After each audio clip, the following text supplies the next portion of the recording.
Je vais parler de la question du processus créatif dans l'acte de construire.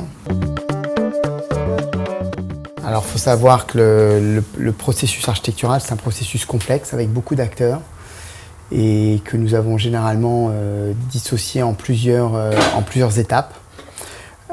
Mais évidemment, ce n'est pas un processus linéaire. Donc on passe à partir d'étapes différentes.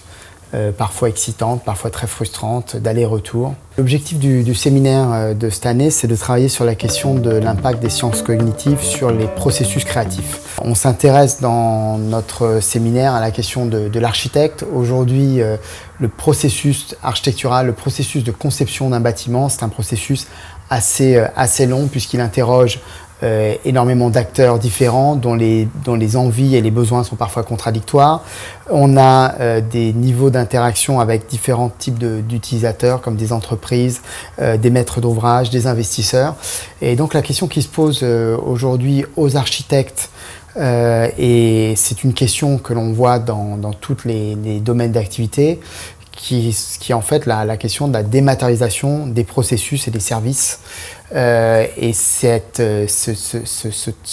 travail-là a un impact sur toute la manière dont on produit de la connaissance, toute la manière dont on échange entre nous, et ça va influencer fortement le travail des architectes et le travail de la construction. Alors évidemment, le processus créatif n'est pas un processus linéaire. On passe par des étapes de croissance et de mûrissement des idées qui sont parfois très rapides, parfois sont des processus qui prennent beaucoup de temps.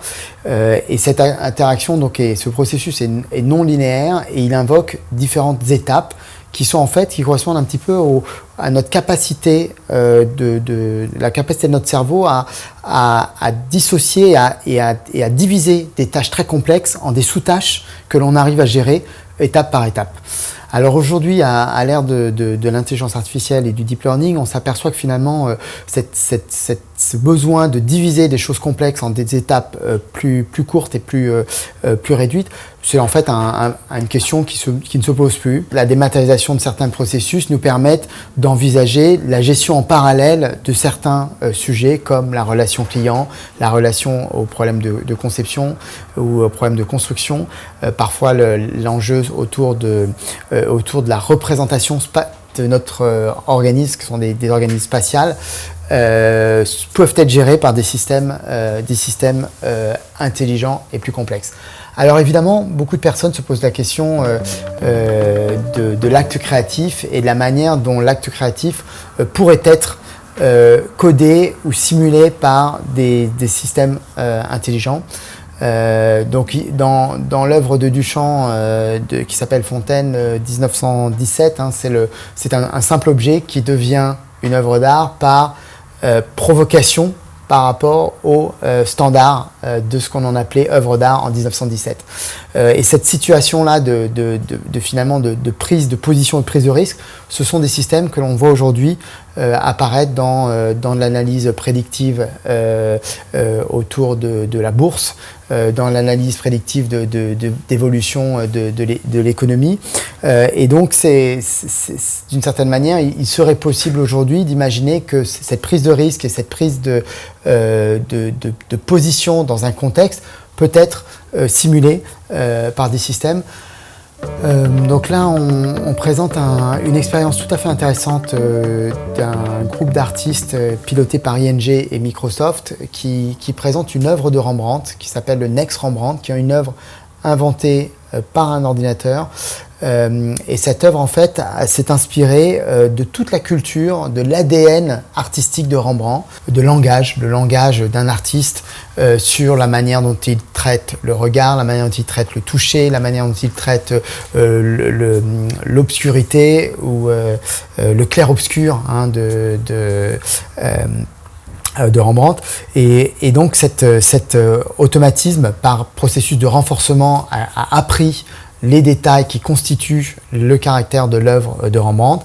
Et le travail des artistes ici, ça a été de proposer aussi bien dans le choix de l'œuvre que dans l'ensemble de ses composants des éléments qui sont assemblés de manière à créer cette nouvelle œuvre d'art. La question qui se pose pour nous, c'est comment fonctionne le processus de création architecturale, comment est-ce que les architectes dessinent des bâtiments.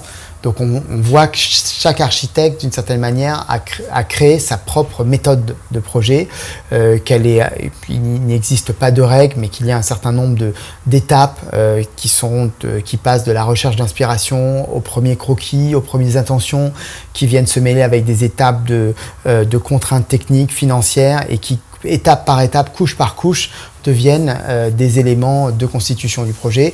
Et ces différentes couches, évidemment, peuvent être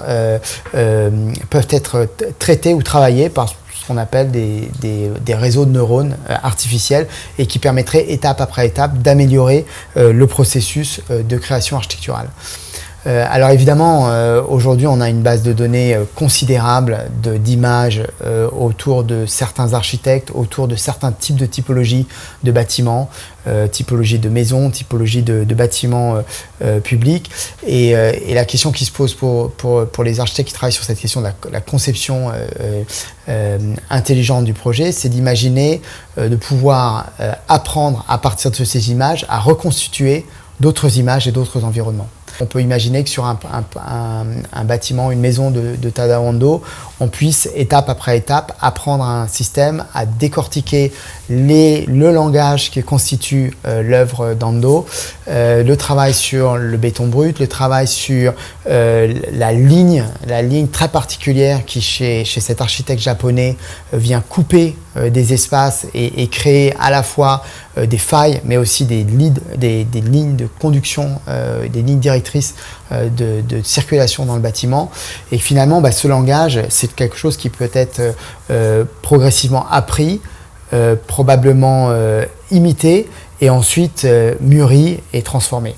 Et donc, ce travail-là qui est fait sur ce potentiel de transformation du processus architectural nous permet d'envisager prochainement une collaboration entre des architectes et des assistants intelligents dont les capacités permettraient vraiment de pousser bien plus loin la capacité architecturale des architectes.